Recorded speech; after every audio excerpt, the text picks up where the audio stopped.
Before we get started today, I want to give a quick shout out to our headline sponsor, Stuut Technologies. Every week on this show, I talk to operators who are crushing it on the service side, but still chasing down payments. That cash flow gap is brutal when you're trying to scale your business. That's why I wanted to tell you about Stuut. Stuut is the AI platform that does accounts receivable work instead of just assisting with it. Their CEO, Tarek, actually came from TQL, so he gets how logistics companies operate. I've known him for years, and I truly trust what he's building. What Stuut does is simple. Their AI actually collects your receivables for you, not some software that just helps you chase the payments. It literally does the work. It's up and running in days, not months.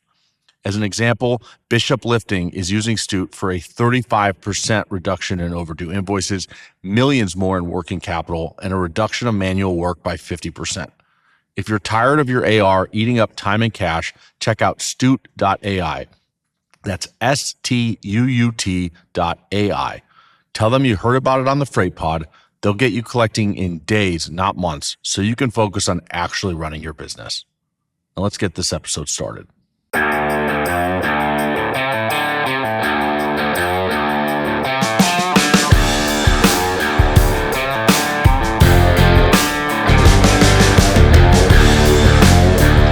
Welcome back to another episode of the Freight Pod. I'm your host, Andrew Silver, joined today by Mr. Robby Nathan, a experienced freight broker, founder, and a veteran of the game. Welcome to the show, sir. How are you? Great. Thanks for having me here. So you started a business called Load Delivered, and it was a great success in the industry a little bit before my time. I think, before I got into Molo at least, and did very well and eventually sold it. But that was not your first foray into the business, right? No, I started as a 22-year-old carrier rep, walked out of college with a philosophy degree, didn't know what I wanted to do, traveled in China for about a year. And then I started out on a freight brokerage floor as a carrier rep. I was answering phones, I was making calls, I was dispatching trucks, and I was learning how to operate in TMS systems. So you spent 4 years studying philosophy and then started talking to truck drivers and booking loads. Absolutely. It was actually a jarring moment. I remember when the gentleman across from me said, "You're not allowed to make outbound calls. You're only allowed to answer truck drivers and dispatch them and give them directions." And so I wasn't even allowed to do selling. I was just allowed to give directions. And when you think about that and the world today, there shouldn't be a dispatcher giving directions anymore. And there maybe shouldn't even be an outbound, individual making calls or receiving calls. Or if there should be, perhaps they should just be, have some sort of co-pilot alongside them. That's so funny because you just jogged my memory. I completely forgot, when I started in 06, just those first couple of years, I remember in loads, there was there was a spot in our TMS where you could upload directions to the facility. And we would actually spend time on the phone with the driver explaining, all right, you're going to turn left on this street and then go and turn right. Just such a world of difference from where we are today, right? Absolutely. And actually, one of the activities of a dispatcher was to document the directions and fill the TMS up with as many directions to the core facilities as you could. So you think about the time allocation then and now what operators are able to do with their time. So was this like a love at first sight thing, or you were like, I'm just going to do this until I find something better to do with my philosophy degree? Or kind of talk me through like how you progressed in your role and then eventually chose to kind of start your own business? So I'm sure many of us freight operators in the industry received the same feeling. You stepped on the floor, you shadowed your first rep, and you just felt alive. You felt you were home, right? You graduate college, you're trying to find where's your place. You know everyone when you walk into class, a bar, or the library, and you know no one. But there was something common and some type of energy that just drew me to it, and I was hooked day one. And how long did you, what was the company you first worked at? So I was at AFN, which actually was a breeding ground for a lot of tremendous operators, people that are running some of the biggest companies in the industry today. So it was a great place to meet people. And how long before you decided to do your own thing? So I was there for exactly 2.5 years. I absolutely loved it. I learned everything I could about booking loads as a carrier rep.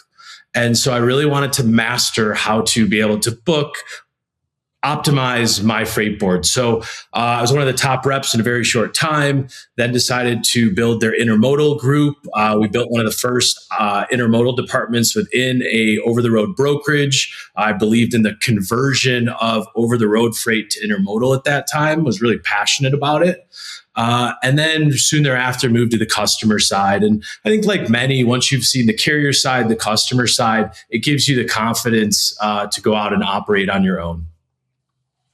So 2.5 years, I mean, you started at 22, so you're 24, 25 years old when you started Load Delivered? I was 25. I had a tremendous co-founder, and he was actually my camp counselor when I was a 7-year-old kid.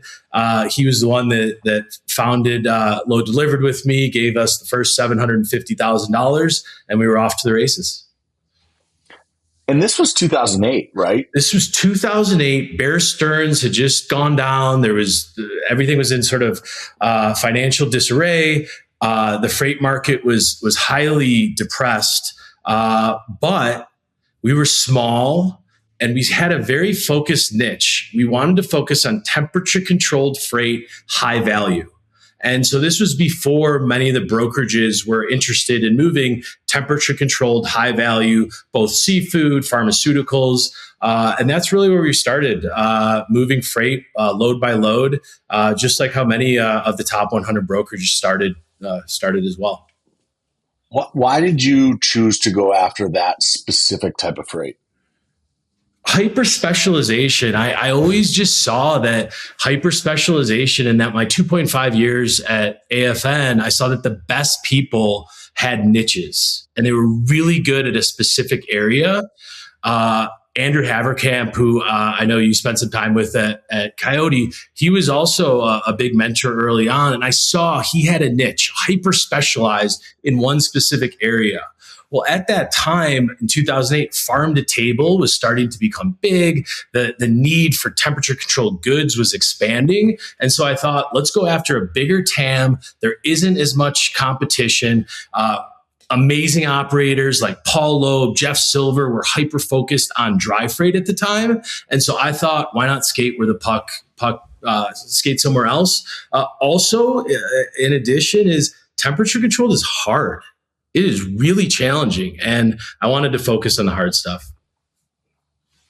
Yeah, I mean, I certainly agree with that. Did you find that like it was more challenging then? Like what kind of challenges did you run into developing a carrier network in such a specialized type of freight? I mean, if that wasn't really what AFN had been great at, or you know, what you'd seen from other leaders, like how did you go about making sure you could actually support such high touch, high value business? So the beautiful part is in logistics, it's the same principles for moving point A to point B. You just need to add specific SOPs. So add the SOP of temp controlled checks, add the SOP of pre-cooling before you go into a frozen load. So it was basically taking my base knowledge that I learned at AFN and then expanding on that and doing it with customers that just required a lot. And when you service customers that have high expectations, it levels you up.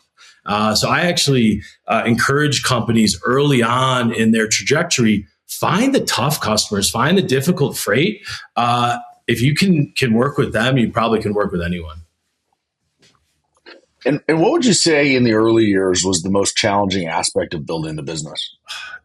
Everything is challenging, Andrew, as you know, right? Like, there's the being able to not having enough capital to scale as quick as you want, landing these large enterprise customers and then having to wait for EDI setups, being capped on people just not giving us enough freight because we weren't big enough. I remember there was a time in my career where every single customer, Fortune 500 I went to, I would see a green coyote, some paraphernalia on their desk, a cup, a mug.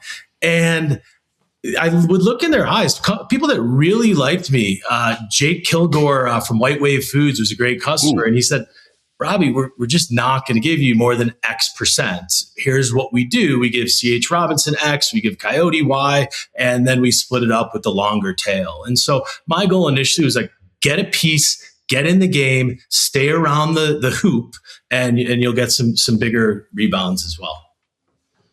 Yeah, I mean, the brokerage is such a game of relentless effort. And if you just are willing to stay in the fight, good things happen.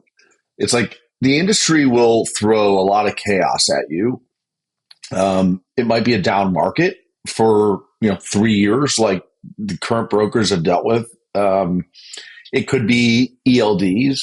It could be the most recent, Supreme Court decision. But like, it's so easy, and this is topical. It's so easy for social media and for all the freight influencers to start talking about how the sky is falling. But like, if you just really stay dialed in and focused on executing for your customers, good things happen. Like, that's it. Things change. You have to adapt to the changes that come. But like, there will always be a place for someone to move freight from point A to point B because, things got to go from point A to point B and someone's got to move them, right? And to your point, it's a game of execution. You execute every day for your core customers. To your point, good things will happen. I totally agree. What was the hardest part? I mean, you grew, talk about regulatory tailwinds. You were part of Coyote when the ELDs came out. That was maybe a little before your time, 2014.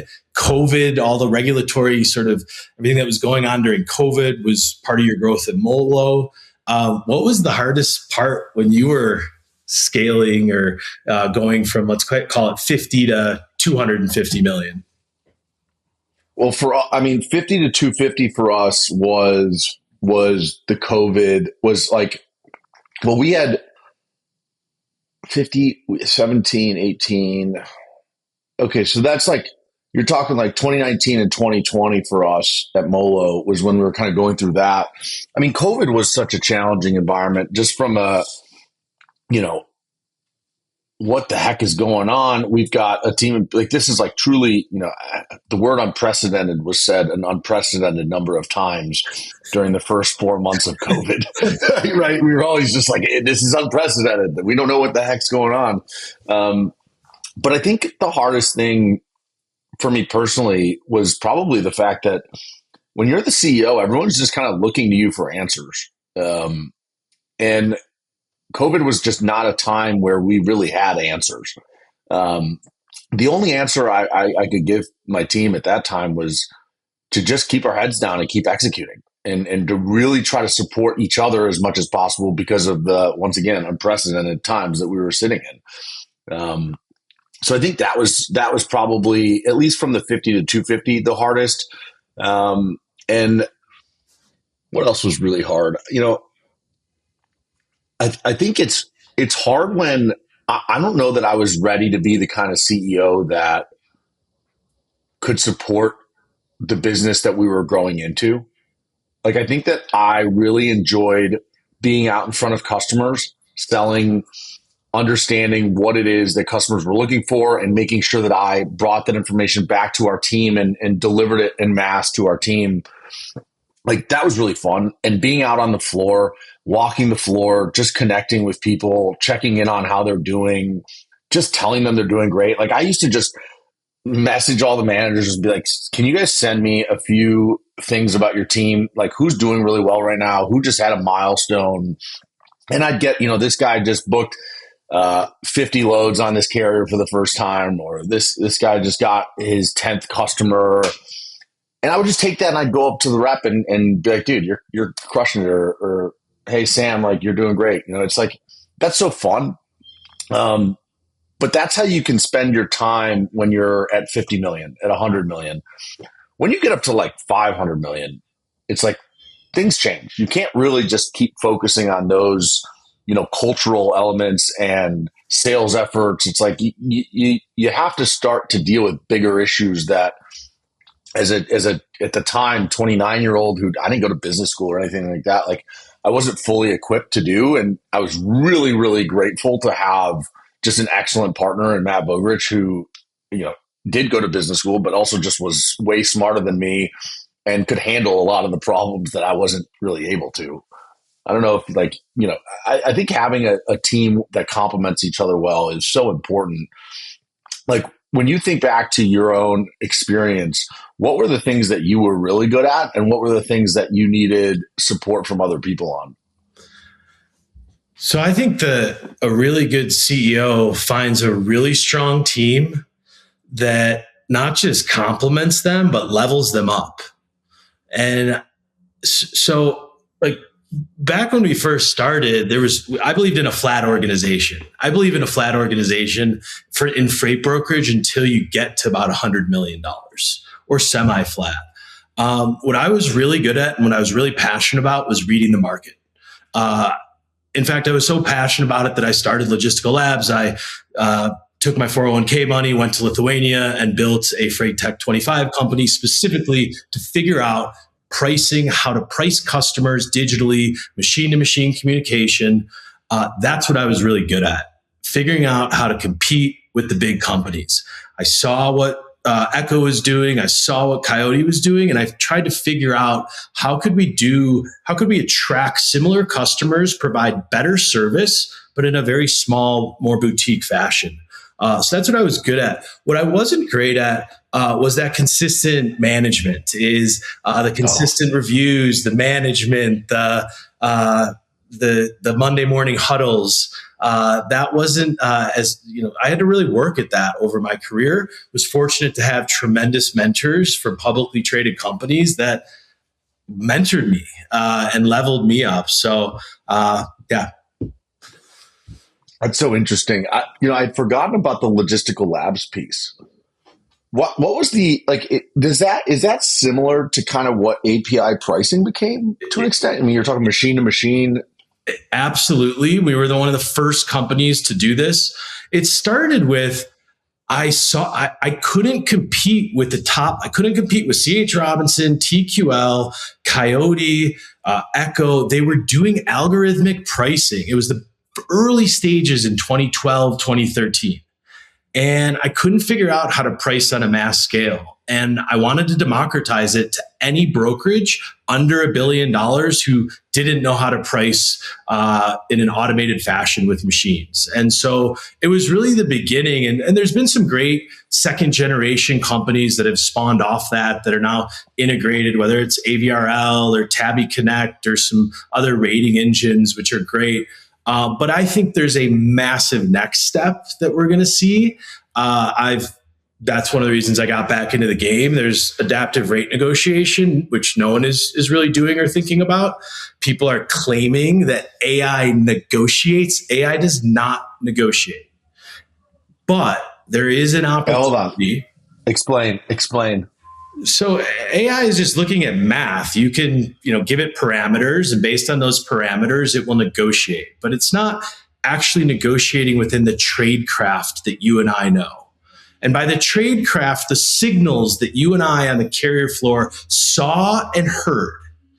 And that is what I'm so interested in about, is the ontology of why and how decisions are made on pricing and procurement in North American logistics.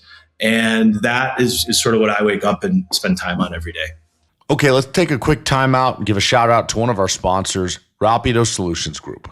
Rapido connects logistics and supply chain organizations in North America with the best nearshore talent to scale efficiently and deliver superior customer service. Rapido works with businesses from all sides of the logistics industry, which includes brokers, carriers, and logistics software companies. Rapido builds out teams with roles across customer and carrier sales and support, back office administration, and technology services. The team at Rapido knows logistics and people. It's what sets them apart. Rapido is driven by an inside knowledge of how to recruit, hire, and train within the industry, and a passion to build better solutions for success. The team is led by CEO Danny Frisco and COO Roberto Icaza, two guys I've worked with from my earliest days in the industry at Coyote. I have a long history with them and I trust them. I've even been a customer of theirs at Molo, and let me tell you, they made our business better. In the current market where everyone's trying to do more with less and save money, solutions like Rapido are a great place to start. To learn more, check them out at gorapido.com. That's gorapido.com. Now, let's get back to the show. So, help me understand if this is tell me if I'm thinking about this the right way. The way AI is doing it today is, and I saw this, I told you, and I don't want to say who, but I got to sit in a brokerage yesterday and see, it was the first time I've been inside a brokerage in 3 years. And man, was I excited to be there. I was just really digesting and seeing what it was like, but I got to see people working live. And I haven't seen any of these tools live. I've been out of the game for 3 years. So all of these AI tools, none of them existed 3 years ago. And so I'm sitting there and I'm watching someone in Parade, and they were showing me how I don't remember who their AI tool was that was doing the negotiating. I should put air quotes on that. But it was an email, the load had been posted on DAT, and that's where the carrier saw it. They responded, or they sent a quote in. I think it comes through Parade. And then there was an email back from AI, whatever, to negotiate. And it just said, can you come down $100 or something? That's a parameter set. It's saying whatever, correct me if I'm wrong, but whatever the rate is that the carrier comes in on, the first thing you do is ask it if it can come down $100. That's not negotiating, right? It's set a parameter.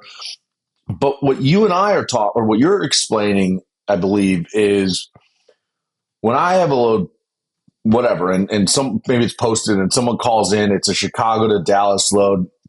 And this guy calls me and I can see it's a Dallas phone number. I know he's based in Dallas. I look him up on his MC number. This carrier is based in Dallas.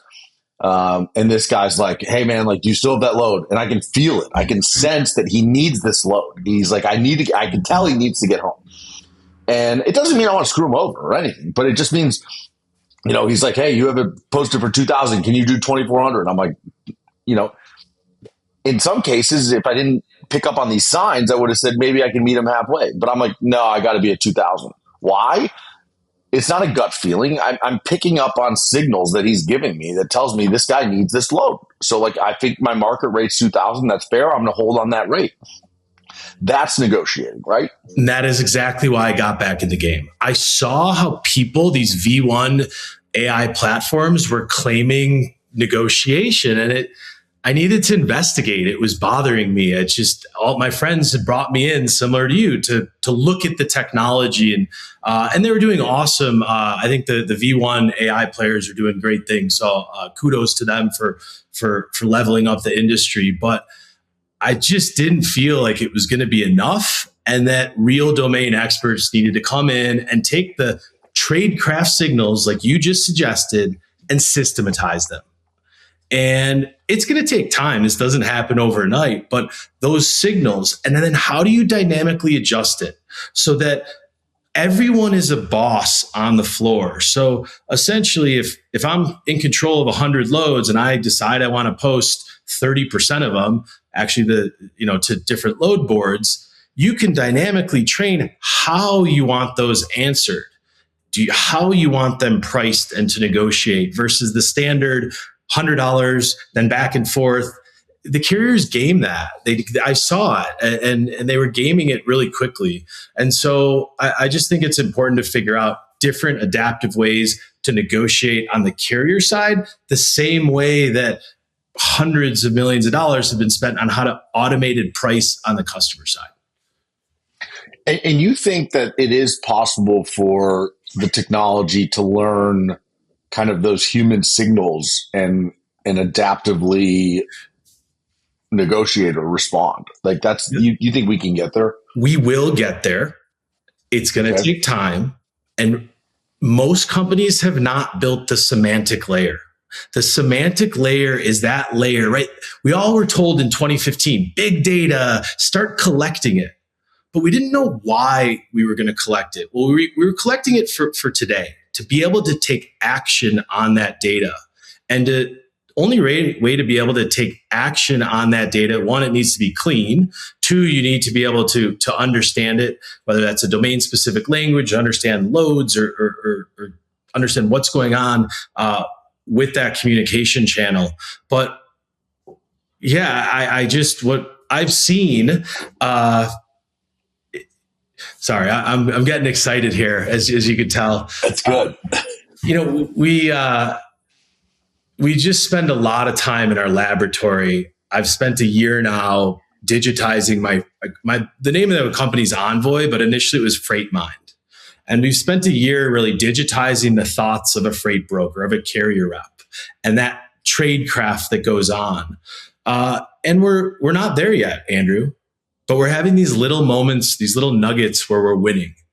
And that's what I signed up for, and that's what I'm pretty excited about. The question I think that we need to ask as logistics experts is, what do our human operators do? Are they bosses of the machines, or are the machines sort of co-pilots? Are we getting to autopilot? And I think that's where this industry is sort of stuck currently. Everyone wants autopilot, but we're in this co-pilot phase. Autopilot's scary, right? Because you have to be so confident in your data and your SOPs to know, and then eventually the technology to know that A plus B will equal C. Like you need to make sure that, one, your data is all set up structurally, it's effectively accurate. And two, that your SOPs are written in a way that the technology can digest and then execute on them. But like, there's not a lot of wiggle room to screw around. It's like, we had a mistake once, and I remember this is from years ago, and this was not a AI issue. This was a person issue, but it's just a great example where like someone didn't understand something and it cost us a lot of money. It was there was a load moving from Wisconsin to Florida. It was a load of butter, and a carrier called in Tennessee, and they called in at night. And an after hours person working not in the States was just supposed to be tracking loads. And, they didn't pick up on the fact that this refrigerated load of butter, the guy called in and said his reefer wasn't working. And this person said, it's fine. It doesn't, just keep going, make your delivery. And just didn't understand the SOP effectively. And what that did was cost us a ton of money. But that's a person issue. But I just mean, like, if you don't have the right information in the system, once you do let the AI run on autopilot, it's going to miss the same things. So let's talk about the semantic layer. If the semantic layer is trained and understands, if every time I see butter load, then we need reefer, and then it needs to be coded at negative 12 degrees, let's say. A human can't override that. So if the manager up here sets his parameters and lets autopilot run, you could argue that autopilot in the future would run better than that BPO individual that made the mistake and sent the driver in. And so I think it's about, if you have the right permissions and the right data, those type of instances shouldn't happen. And it's about controls. And so, yeah, like that's where I'm so interested about, modern day TMSs versus future TMSs and permissions and what they look like. And then these systems of record versus systems of action, that's how they interact, right? There's a reason why very well-funded AI companies are interested in partnering and or merging with well-funded TMS companies, because they're going to have to coexist in the future. Like, the data has to connect. And currently, it does not in our ecosystem. It's a context issue, right? Like, if the AI company can't do much if they don't have the context that the TMS has, right? So they need that partnership. And even one step further, if the broker or the LSP or the shipper is not using the system correctly, so they don't have a suggested base price or a floor price, then AI, your platform has nothing to negotiate on or verify. If you don't verify that you need a carrier with XYZ equipment, been in business for this number of long, this type of driver, then if you're not putting the data in the TMS, then the system of action isn't going to be able to operate correctly. What we've noticed is a lot of companies are not putting in or using their system of record correctly. It brings up an interesting thought for me because I feel like there's a path that brokerage ownership realizes for scale that is, and it's not true of every brokerage, but a lot of brokerages realize that their best path to growth and scale is to give more autonomy to the reps, is to let reps build their own business within the business, whether it's an agent model where you hire someone and you say, here, you literally run your own business and you can keep 70% or 60% of the gross margin and we'll just do your back office and infrastructure. Or it's the pod model where, inside of even like a Chicago or a traditional broker where you're just saying, hey, you build the pod, Robby, I'm hiring you.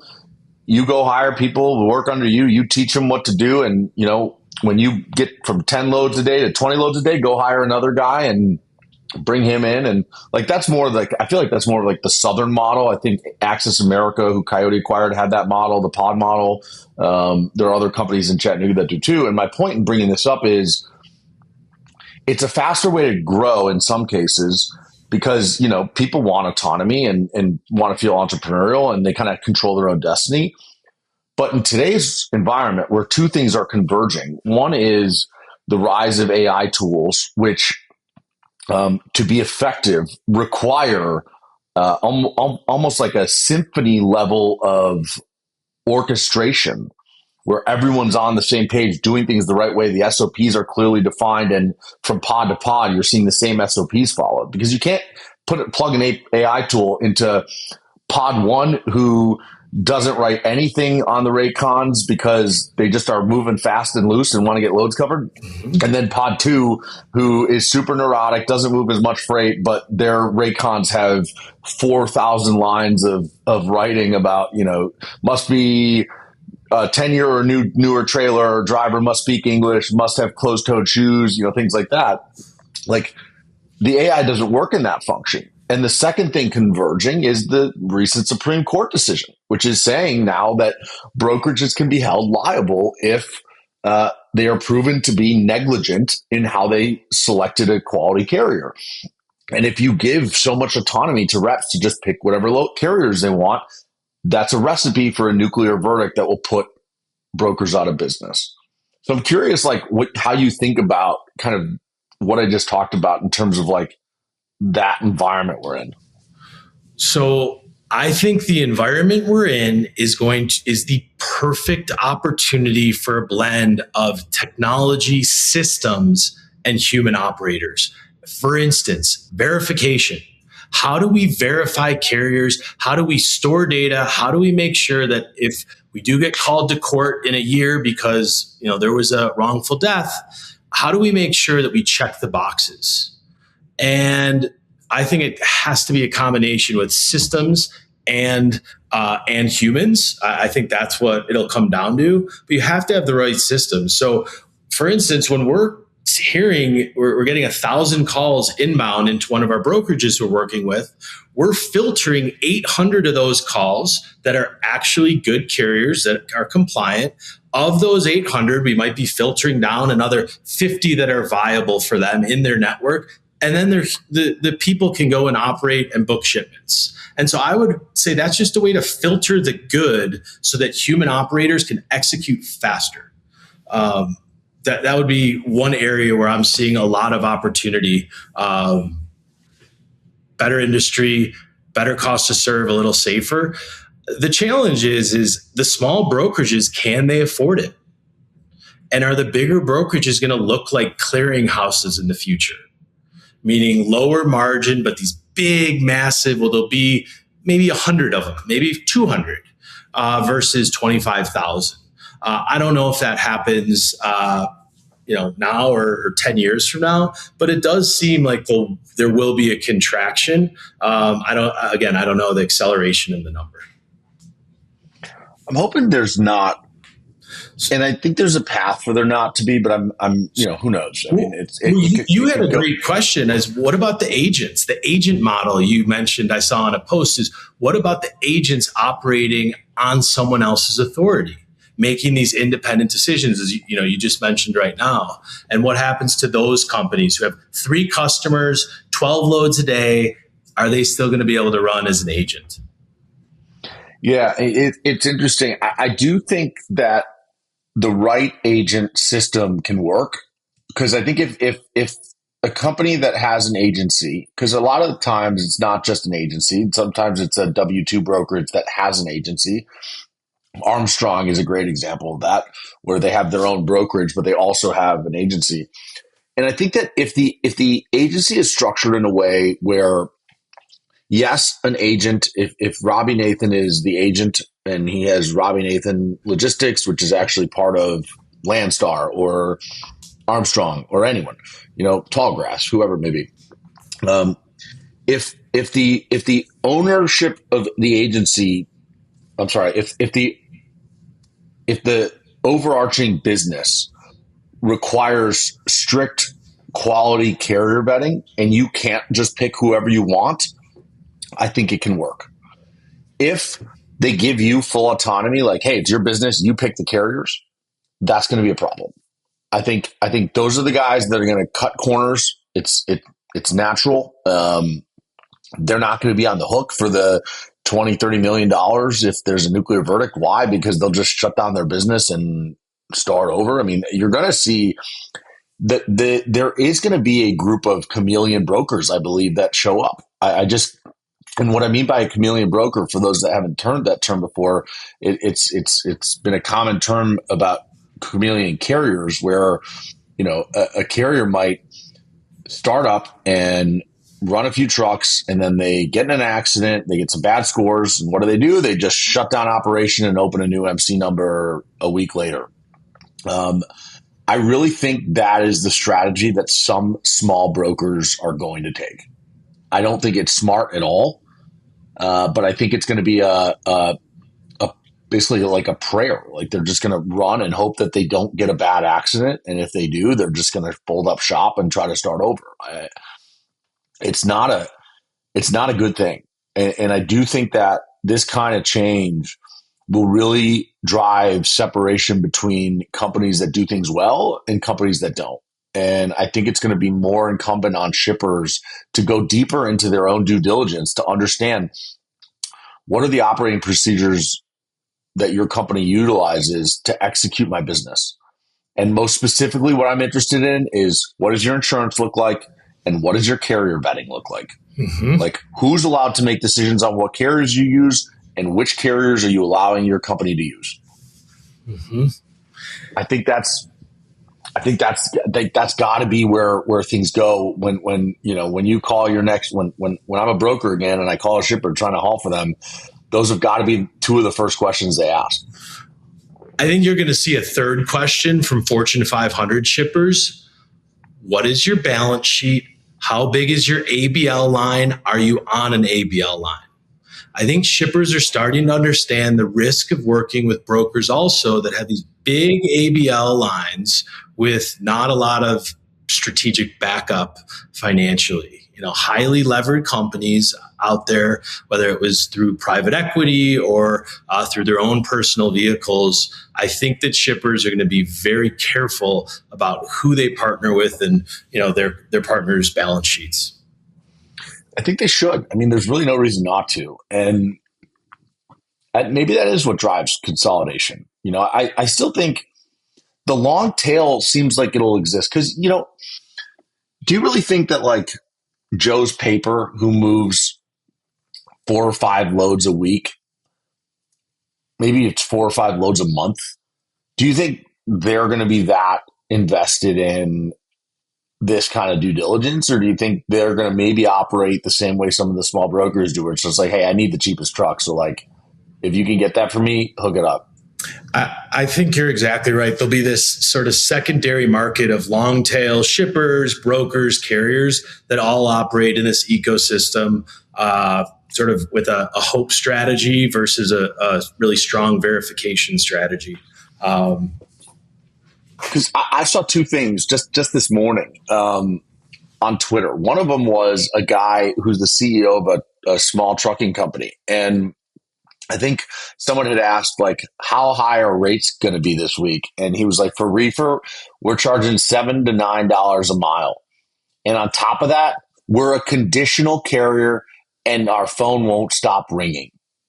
That to me is insane. There are brokers who still today are saying, I'm going to still use this conditional carrier because I got to move my load. Like it's a death sentence. If that Andrew, trucker gets into Chicago Brokerage 101, we were taught you never load a conditional carrier. We didn't load conditional carriers 10 years ago. How are you loading conditional carriers the week after Supreme Court decides that you can be liable for negligently hiring? That's not even negligent. That's intentional. Mm-hmm. Maybe I'm pushing it with intentional, but in any case, it's bad. And you know that these accidents happen. Right? Good companies with good compliant carriers, accidents happen.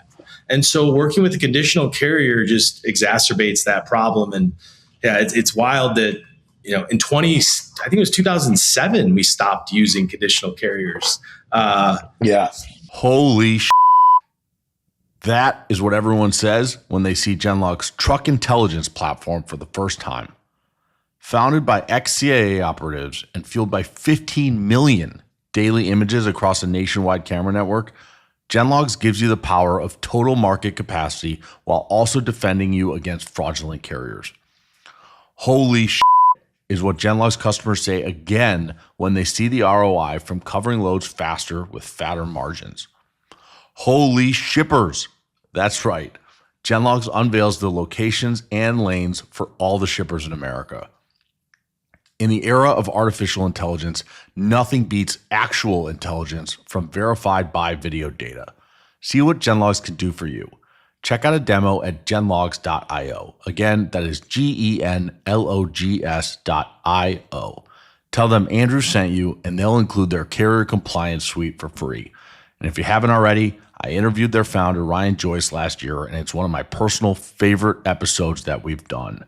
Check it out. Now, let's get back to the show. I mean, it makes the industry, it makes brokerage as an industry look bad. And it really frustrates me because I don't love seeing the hate that brokers get, because I know guys like you and I and hundreds or thousands of people that you and I know worked our absolute butts off to take care of every company and every partner in our ecosystem, whether that was our employees, our drivers, the dispatchers, or the shippers themselves. Like, I know that's how you ran your business. It's how I ran my business. We wanted to do good. And why did we want to do good? Because we'd seen enough of what doing bad looks like. We knew what the reputation of brokers was in the industry, and we wanted to elevate that. We wanted to raise the bar. And a lot of us did. You did. I did. A lot of our peers did. Pyatt did. Like, it's just there's a long list of people who have worked really hard to try to like raise the bar for brokerage. But all it takes is all I have to do is see one post like that, and it's just like someone is making the rest of us look bad. And why that really concerns me is everyone's talking about how we're going to get to these nuclear verdicts, and these cases are going to happen. It's unfortunate. I think I saw a stat that there's 5,700 a year of these terrible accidents where someone unfortunately passes away and a truck is involved. Doesn't mean it's the trucker's fault. But what we're finding is once it gets to a court and once it gets in front of a jury and it's a grieving family or a company that's got money on their balance sheet and they're just saying, I don't care. Take the money from the company that has money on their balance sheet and give it to the grieving family. And it's a sad situation, but there was an accident recently where someone was driving down a highway and they crossed over the median. They were in the wrong. They crossed over the median and hit a truck and they died. And it's terrible. It's awful. But the trucker was not at fault. If you cross over the median and hit a truck, that's not the trucker's fault. And the trucking company was on the hook for over $50 million or something like that. It's like that kind of stuff to me it's just wrong. Well, and more importantly, so it's wrong. And The sad part is the people, the consumers, the American consumers at the end of the day are paying more money at the store because it costs more money to move freight from point A to point B because of all these challenges. And so, like, how do we improve the industry so that this inflation at the store isn't caused by logistics inflation too? Right. Yeah. And when we think about that is, so every time logistics rates go up, freight brokerages and 3PLs are clapping, but a single mother of three trying to buy milk has to spend 10 cents more a gallon. That's not fair. And so part of this is also, this isn't just about the freight ecosystem. It's also about American families and how we make the logistics ecosystem better and safer, and also not impact the cost of goods as much. Yeah, I mean, it's tough because it feels like there's always got to be a loser. Like there's always someone who's got to come out ahead and someone who's coming out behind. And I guess it's about perspective. It's like someone looks at brokerage and thinks, oh, those guys are just stealing the dollars in the middle, and that's hurting the single mother of three. And it's like, no, good luck, Coca-Cola, moving all your loads without a broker. Like there won't be milk on the shelves, I don't know. I think it's a lot more challenging and complex than people give credit. And it's frustrating, but what do you think about rates and regulating rates or deregulating rates or free market economy, right? So in 1980 they deregulated it. Are we going towards this future of more regulation, or how do you think about pricing? Yeah, I don't think that regulated pricing makes sense. I don't know that there are a ton of examples where that has been a lucrative or successful endeavor, but I'm also not an expert on that. I will say I want more regulation around. I just want more understanding from the government and support from the government so that we can do our jobs. If the Supreme Court's going to tell us that we should hire a safe carrier, and if we hire, like I saw Brett Kavanaugh in his opinion, on the Supreme Court case wrote, like, if a broker does their job hiring a safe carrier, they should be able to defend themselves successfully in court. Great. Thank you. I appreciate that. Now, Brett, what does it mean to be a safe carrier? Someone tell me, right? If the FMCSA won't rate if 94% of the carriers in the market are unrated, how the heck do I know what safe is? I decide that, because if I decide it, does that matter when we get to court? I'm pretty sure it doesn't. If I tell you I thought they were safe and you tell me no because of XYZ, well, you didn't define safe for me, right? And so it's like, that's what I don't appreciate, is if you're going to regulate something to the extent that you're going to tell us you can be sued for $25 million if your carrier crashes. Okay, I'll take that risk, but define the rules for me. This was like one of the biggest things for me, specifically with my employees, about how we operated for customers. I said, it's never our job to set the rules. The customer sets the rules. It's our job to agree to play by the rules. That's what a brokerage is a set of games that you're playing with rules set by customers who pay you money if you play by those rules effectively. That's it. They tell you be at 95% on time and accept 98% of your primary tenders, and you win the game. So I have a question. To win the game in today's market, do you need to be somewhat of a predatory broker in certain markets? Define predatory broker. A predatory broker, let's call it a high arbitrage broker.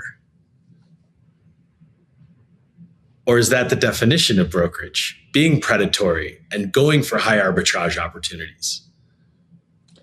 No, I don't think so. I think that there's a path to being successful because you can do a good job of supporting volatility for shippers. I think there's a path to being able to provide fair market rates, adding 12 to 15% on top of spot rates that you're making like let a shipper give 60-70% of their contract freight to their assets, and the 30 to 40% that slip through the cracks because the assets don't have the trucks on the days they need to, or they don't have the volume of trucks on the days they need to.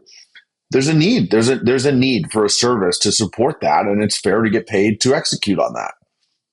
Now, like, I think taking advantage of carriers and trying to book under 25% under market is predatory. I don't love that. I never really loved how much emphasis there is on buying under market. It's like shippers are like, we want to be 10% under market. And it's like, okay, you're kind of setting all of us up to be predatory here. Like, you're telling me I have to for me to operate, if you want to be 10% under market, I got to find carriers that are 15 to 20% under market. And I promise you, those ones aren't the safest, highest quality carriers, because the safest, highest quality carriers are getting paid good money. Mm-hmm. I don't know. What are your thoughts there? Yeah, I mean, I think that I definitely don't believe in regulation. I believe in free market economy. And I think that's part of the beauty of freight brokerage and about the United States of America. That said, we have to make sure the drivers and the trucking community are compensated fairly for their time. We have to do better. To your point, the toughest time in my career was when my payments went from 30 days to 37. There was a period of time we grew too fast. I didn't have enough capital to pay. I was 27-day payer for so long, and I couldn't pay them in under 30. And I just don't know if that type of ethos is still operating in our industry versus people sort of just calling up their rep at Triumph or someone and saying, can I inch up a little bit? Like, what's the market at? Can we start paying in 49 days? Or, I'm starting to see that sort of discussion going on between broker, third-party payments. I don't love that. And so I think we need to be careful about how we pay carriers and why we pay them. For instance, why is no one pay upon pickup or pay in progress? Why do drivers have to wait till they get, to the delivery to get paid? These are hardworking individuals that are literally going paycheck job to job, and we are making them wait till they get to the end for a proof of delivery. It seems like we need to change how we think about operating with drivers and communicating with them and paying them. I mean, you might be one step past me on that one. I don't know that paying someone before they finish the job. I could see paying. I mean, the whole fuel advance concept, which whether or not people are using it for fuel or not, but you can get 40% of the load or whatever. At least we had it set up as, I think, 40%, where you could get paid 40% before. But listen, man, it's a tight business. The margins are not fat, despite what all the truckers on Twitter think. Like, brokers are not making 70% margins. No, 4%, 4% net EBITDA. That is good. That is a good brokerage. And when you think about $1 billion to make $40 million on $1 billion in flow through, and all the work and the loads and the late nights and early mornings, it's wild. And now, sure, AI can help, and you can have a little easier time operating, but 4% margins. And as soon as the cost to serve goes down, the shippers will know that, and they're going to ask for lower rates. So operational leverage for LSPs will equate to shippers dropping rates. And so I think that'll be interesting. Just like, sure, if the cost to serve really is that low, will it go to the LSP or the shipper? Yeah, I mean, I'd like to think it's spread. I'd like to think that that each party gets a bit of the savings there, but I guess we'll see. I mean, I do think that, like, one of the things that I appreciate about our industry is brokers are nimble and resilient as anyone, and we find a way. Like, it's what's ingrained in us from day one. Most people leave a brokerage, and I need to ask you about this because you did this to an extent. You semi-retired for a few years, but most people if they leave a brokerage job and go work at like a software company trying to sell software, there's almost like this existential crisis where it's like, I don't really understand what I'm supposed to be doing with my time. Like you go to a normal 8 to 5 and people are just kind of like doing stuff kind of casually, not casually, but just the alarms aren't going off all day. It's like the phones aren't blasting. You don't have fires to put out every 4 seconds. You're not multitasking all day.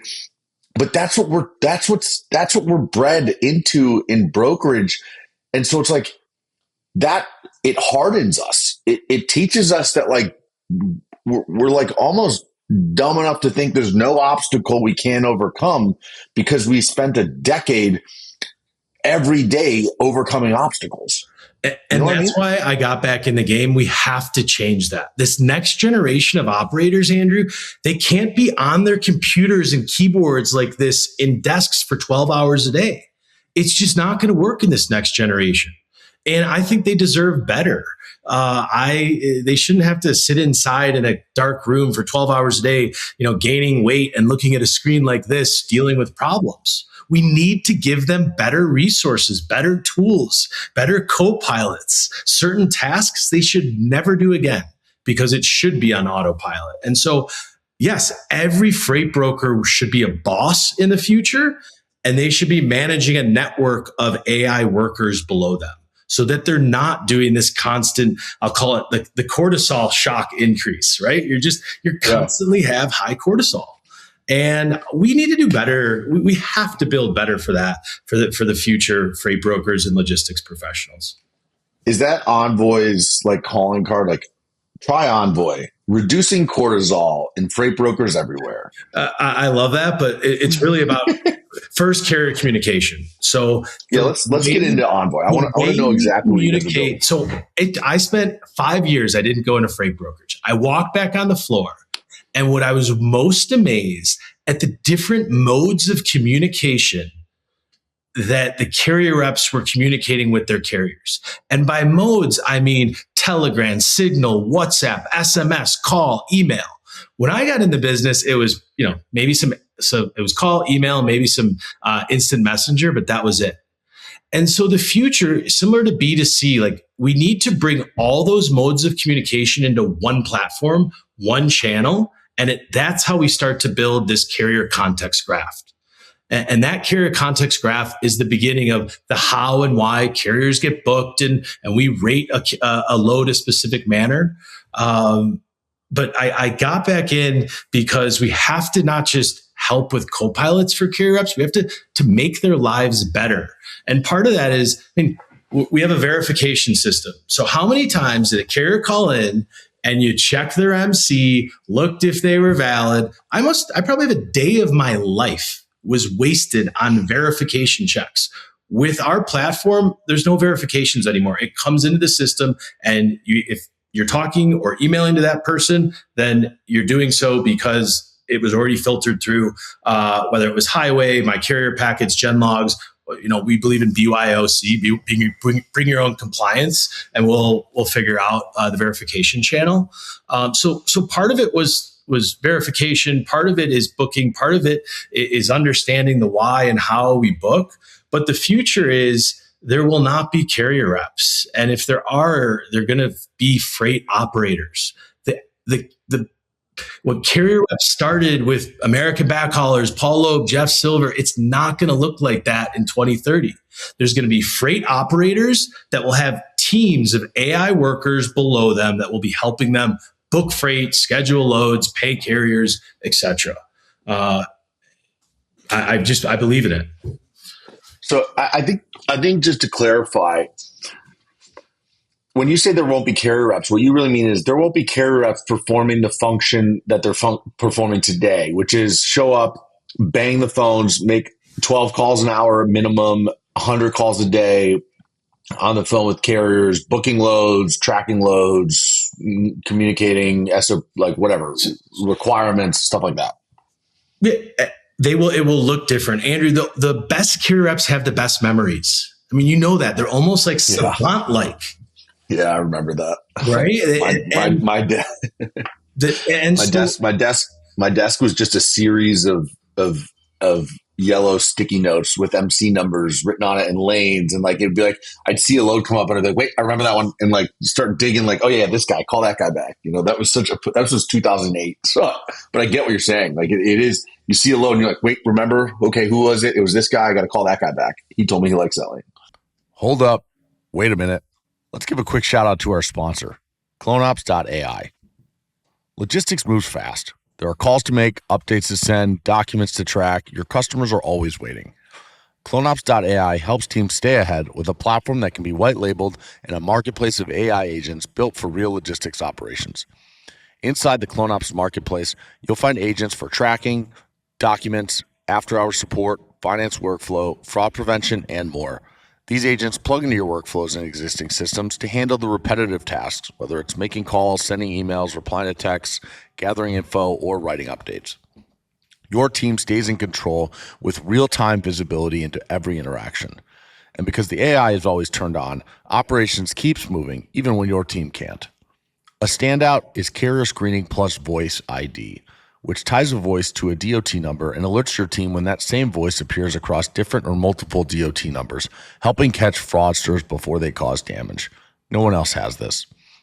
And for companies building a long-term AI strategy, Cloneops.ai gives you the ability to white label, build, own, and control every AI use case across your business. And this team is run by David Bell, founder and leader who I've known for years, a good friend of mine, and someone who, frankly, anything he touches in this industry turns to gold. I trust him with what he's building here.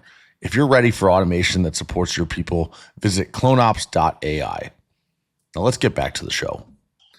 And I just think there's a way to systematize that, as technology grows. Can you name the rep that was the best rep at Coyote today that just was amazing at booking? And my question is, who was it and why?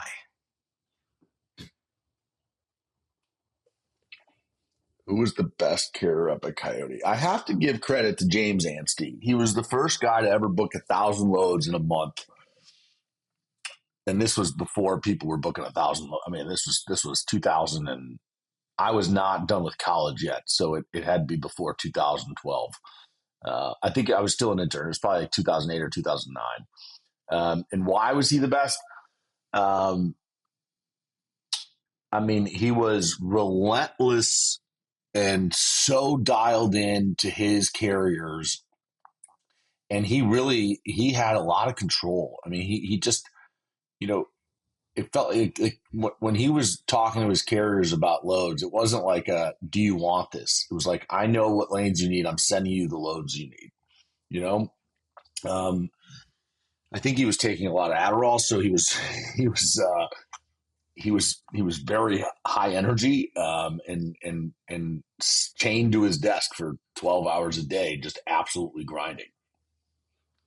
But he understood his carriers better than anyone, and he fought for them. And I think that was a big thing that I used to try to instill in my own work, because I learned a lot from this guy, which was like, my job as a carrier rep was to work for you, the carrier.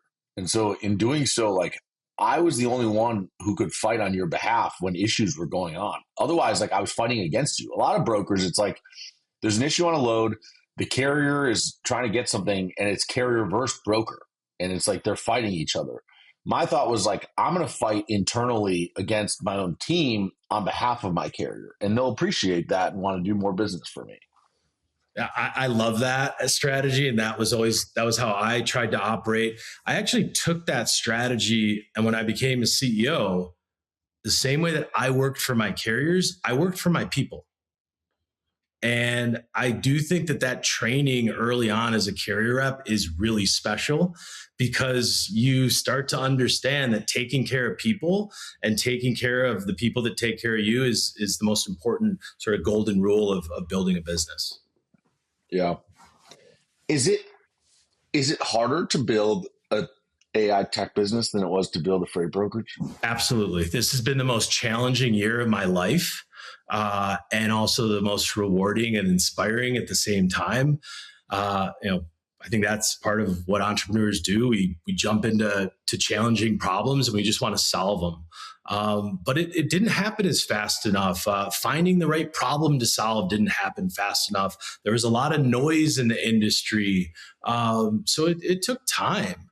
But once you start to feel momentum and you start to see AI work. You start to see people smile. I mean, my best moment in freight was not selling a business. Selling a business is actually a sad, lonely moment. It's terrible. Oh, it's terrible. What was an amazing moment like assholes. is Werner being on that shirt you have, being on the floor at Werner and seeing a $3 billion company use Logistical Labs technology alongside AS400 old school, and now they were using this pricing and modal optimization. That was rewarding. It was a problem that we could solve for a big company. And I'm sure, Mastery, your dad didn't need to build Mastery, but he wanted to build Mastery because he saw a problem and he knew he was probably the best person in North America to solve it. And when we think about AI and freight brokerage and LSPs, I do think I'm one of the best people in North America to be solving specifically the carrier communication problem and opportunity. Yeah, it's interesting because, if I look at the companies that you're competing with, the people sitting at the top of the ladder or the food chain within those companies have not sat in the seat that you've sat in. They don't have the experiential context of having lived what it's like to deal with carriers. And I think that's a miss. There's you can maybe backfill in other areas, but I do think you are well positioned just because you have a level of experience. You've already gone deep enough to understand how this problem works and what it is that the other side, being your customer, is looking for. And I think that's something some of the super smart, listen, I'm going to be honest. I think some of the AI CEOs who are 10 years younger than me and maybe 15 years younger than you, I have to be honest, I think they might be a little smarter than us, just in IQ. But I don't think their freight IQ is as high as ours. And I hope you didn't take offense to that. But I think there's some really, really smart people, but they don't have the freight kind of context and experience that we do. So twofold. Experience teaches wisdom. Big believer in that. And then secondly, you can't fake caring about the industry. These kids don't care about solving these problems for the people, about making the industry better, safer. They just want to build a great Silicon Valley company and IPO or sell it. And it's just a different ethos. You can't fake that. And yeah. So when you started this business, you mentioned like finding the problem to solve. Did you not can you kind of walk me through that? Did you not have an idea like, hey, I want to start Envoy because I want to solve carrier? Or you kind of said, I know AI is coming and I want to do XYZ. Can you walk me through that? I started it initially. I wanted to solve specifically the way product was booked on the freight floor. I actually, initially, it was really, I wanted to just make the carrier reps role better. I walked in and people were doing the same role that I was doing 20 plus years ago. And I thought we could just do it better. So that was really the genesis and then as I got deeper, I started to see that this was a new substrate of technology. It wasn't just going to be this small little operational leverage. It was systems of record eventually will fade away as systems of action start to grow in strength. It might take 3 years, 5 years. I don't know how long, but once you can be a labor layer and not just a data layer, you can be a decision layer and not just that data layer. I think it changes the industry. It changes it changes the entire game that we played the past 22 years. Is there no kind of fear of the unknown? Maybe this is just a me issue, but you're playing in a sandbox that it feels like every day the box just gets bigger and new toys get brought into it. And it's like you're kind of blindfolded. You don't know what the toys are yet until they like show up. And what I mean by that is just the technology continues to get better at rapid pace. And like you're supposed to be at the front of that. It's just to me that would scare me because like I like dabbling in things that I know, and maybe that's a me thing. So that absolutely. I mean, I had an opportunity to get back into the freight brokerage industry, operating a freight brokerage, and I just thought this would be a different type of challenge that I was interested in. To your point, everything's changing quickly, which is why you need an office in San Francisco. If you are building AI applications for any industry, specifically logistics tech, you need a San Francisco headquarters and a team of AI native engineers. And I would not say that a decade ago, but I have strong conviction in that now. And when you think about the way you're building this business, are you trying to take one problem and go extremely deep with just that problem? Or are you trying to go wider with 5 problems that you want to solve that are interconnected, or just any brokerage problem that you think your AI tool can support with the right agents? We are going very deep: carrier communication, verification, adaptive rate negotiation, and eventually booking. We are not going broad. Now, I'm an operator. I believe and I have that there's a 100-step roadmap to a totally automated freight brokerage. That said, I want to focus very, very narrow. I want to be a gold medalist in that. And then perhaps in a couple of years, we can expand on. But this whole full life cycle order to cash, I believe it's a great vision and we'll be there. But you have to start small, execute. Ellie, we talk about execution. Everyone's like, why would you name her Ellie? Ellie stands for LE, load execution. Because everything in this industry is all about execution, as you so eloquently said earlier. Ellie is the name of your agent? Yes. It's not an agent. It's a platform. So the platform, sorry. It's, there's like 1,000 agents under Ellie that are communicating and all interconnected. And that's what I didn't understand when I first started building. It's like, it's just one agent. But these multi-agent networks are very sophisticated. And yes, to your point, when my CTO and co-founder explains this to me and how to build the semantic layer long-term, yes, their IQ is at a totally different level. Is that hard? Just for you, like personally, it's inspiring. Sit in that seat. I mean, it's inspiring. It's the same reason why, when your dad was building Coyote, he brought the smartest people in the room from different industries, from maybe trading or other different industries that, people that he knew could add value. That's how we learn. That's how we get better as an industry, is we level ourselves up. But yeah, there's certain days where, my team's talking and I really have to, I'm Googling. Or I'm not Googling, I'm on Claude, and I'm trying to interface saying, what does a domain-specific language mean? I remember that was a specific question I had. So yeah, it's a learning process, but that's part of the fun of building. I appreciate that you didn't say it directly, but I'm connecting dots here. You talked about why Load Delivered was a success and you talked about why, like your approach, and you didn't go broad. You went for the niche, riches in the niches, and went very specific and deep on that.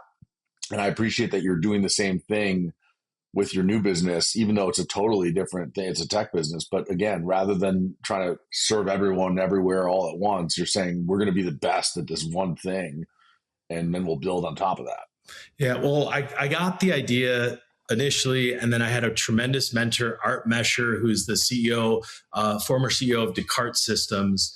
And he really helped me build out that thesis and execute it. Yeah. Let me ask you a question. So he calls it, by the way, niche oligopoly is what he calls it. Build a niche oligopoly, be that gold medalist in that niche. And then once you are unbelievable at that niche, take that feature, take that function, and evolve into a platform. An oligopoly is when a few people are in charge. Is that right? It's just a couple. Yeah. Interesting. I like that. So here's my question. I don't know why I said, let me ask you a question, because my whole job is asking you questions. So, I appreciate that. But I don't know what I'm talking about. My point is, if let's say your son, Roman, right? Yes. Let's pretend he's 24 years old.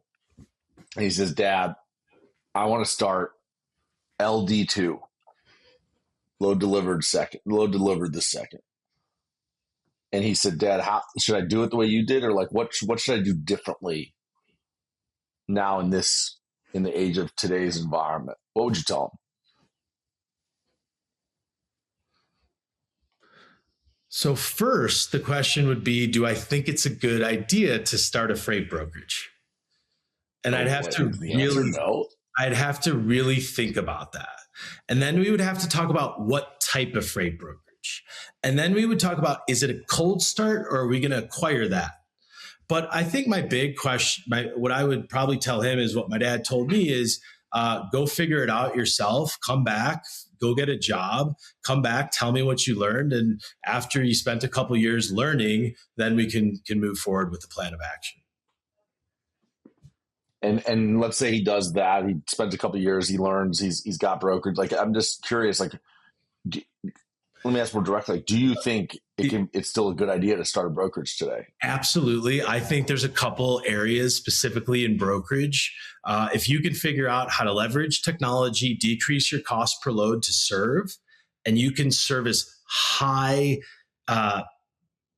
we'll call it high value, highly targeted freight in specific regulated niches. I think that's really interesting. I think we talked about earlier step decks and this whole massive reindustrialization of the United States, this massive bill that was just passed and all the manufacturing going on. So I think where you and I grew up a lot in that CPG food world, in the Chicago food brokerage, I think expanding out of that into other niches will really that are different margin profiled. I would probably start there.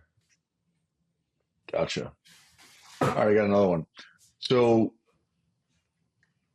there's a lot of talk in our industry, and it's not just about the Supreme Court, but just like it feels like every week there's a new topic this is changing, do it this way, whatever. Is there anything like what if you had to tell me what you think the most like overrated concept or idea in freight tech is today? What would you say that is? Like what's overhyped? What's embellished? What are the things that the freight tech world is being a little too aggressive on? So I think that AI in general is overhyped. People think that you press a button and it just works. And that is way overhyped. It takes time for it to work. It takes time for ROI. That's why you're seeing some of these companies who've been doing this for a year, 2 years now, are just starting to show white papers and areas where they're really making impact for companies. It's just everything takes more time than you would initially think, which is exactly why you should start that digital evolution today. And by digital, it's not the digital like you and I heard about with digital freight brokerages. It's an AI native system. And so setting yourself up so when the time is right, when OpenAI and Anthropic's, their models improve, you are ready. Because if their models improve and you're not ready to be a broker that can embrace AI native services, I don't know how you're going to have a cost to serve at a specific point. I don't know how you're going to verify carriers correctly and efficiently. Yeah. I'm picking up what you're putting down. Well, sir, I think that's all she wrote. Unless you got something, unless there's something else you want to. No, I'm just excited to hear where you're going, the big waves that you're making. And I'm just, if you had to guess, if you were going to go to a shipper, start your own broker, or buy a broker, what is the most compelling out of the three? Man, I mean, I can't say who it was, but obviously, I'd put out there that I spent a long time talking to a shipper about building a brokerage for them. It wasn't something I sought out. They sought they sought me out and brokerage as well. And we talked to them for like, it was 18 months at least. I mean, it was the slowest process, but it was really interesting to me, the idea of building a brokerage like partnered with a shipper, because you could just go to market so differently. I mean, this company, most food and beverage companies would say this is one of their top customers, and to be able to go into to elevate a partnership that already exists through the use of the skills that we have sounded really fun. But that wasn't meant to be, and I think it would have been challenging, probably navigating a big corporate company. I struggled to navigate a $4 billion company that bought our last one, and I would have really struggled to probably navigate a company 10, 20, 30 times that size. And so now the question is, as soon as that died, I was really grateful, because like my energy shifted in such I was really happy. Like immediately, it wasn't like I was sad that ended. It was either going to be that or I started my own brokerage. And so once that was gone, there was no like mourning that opportunity. It just was like, okay, I guess we're starting another brokerage, And then I got excited. But what I'm realizing, and this was really a thought I had before the Supreme Court stuff came out, was I don't know if I want to do year one again. And I personally didn't have to do year one because I was sitting out my non-compete last time, but Matt and Will and Stefan and the rest of the Molo guys did year one. And I saw from afar what that looked like. It is not fun to build a brokerage the first year. I mean, having no credit from factoring companies is a nightmare, and it makes your job so much harder. And not having a developed carrier capacity group when you start is not fun. It's hard to move freight. So I think I want to look at buying something that's ready to be bought in a way that the team would still be excited to keep growing with new leadership and new vision and new opportunity and new capital. I wouldn't be buying it with my own money because I wouldn't have the money to probably do it at the right size. But I've talked to some private equity folks who are like really interested in getting into this space, and with the right patient partner. I'm talking to guys who are like, we would want to sit on a business for like 10 years. And I'm like, I love that. Like, I want to spend the next 10 to 15 years chasing Robinson. Like, that's what I thought we were doing at Molo. Like, that's what I thought was going to happen with, the deal. And it I'm not a part of that. So it's fine. They're still chasing maybe, but I'm just so competitive and I love this industry. And I got to see Coyote rise to 2 billion plus and be like one of the top players. I got to be a part of my own team building something from, the ground up to where we got to with Molo before we joined ArcBest. And I feel like I left a lot out there. I feel like I feel like I was taken out of the game early and I had to watch the team from the bench, and now it's like there's a new season starting and I've been getting my reps in and practicing, and I haven't really been practicing. I've been sitting here talking to guys like you, but my point is just that like I'm mentally stimulated and ready to get back to work. And I want to be like, if the industry consolidates, okay, so be it.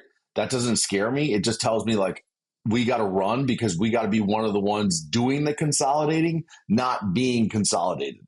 Right. So like, I think that if there's only 5 or 10 brokers left, I'm very hopeful that I can be a part of a team that's like shaping the forever reputation of what brokerage is. Because if consolidation is where we're going, like 50 years from now, when people think about brokerage, they're going to think about the 5 or 10 companies that are still around. And I really just am hopeful that I was a big part of shaping what that legacy becomes, and hopefully putting people in a position where like they can have great jobs and careers, helping our country move freight.